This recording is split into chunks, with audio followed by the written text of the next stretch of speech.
Big boss Marathi season 5च्या भाऊच्या धक्क्यावर अजून एक नवीन प्रोमो आलेला आहे आणि रितेश भाऊने एक नवीन रूम खोललेली आहे आणि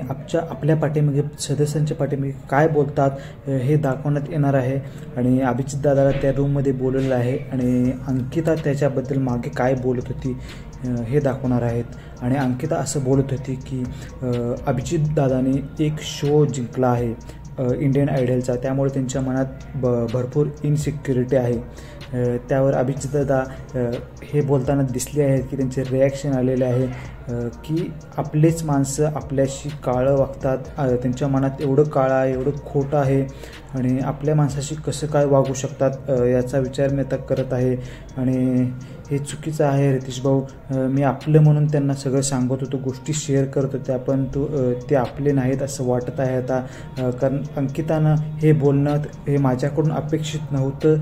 तिच्याकडून अपेक्षित नव्हतं आणि मला पण अपेक्षित नव्हतं असं अभिजित दादाने रितेश भाऊला सांगितले आहेत। आणि रितेश भाऊ म्हणला हा खेळच बिग बॉसचा आहे, ह्या गोष्टी इथं ॲक्सेप्ट करावं लागतात आणि खेळावं लागतं। त्यानंतर अभिजित दादा म्हणत आहे की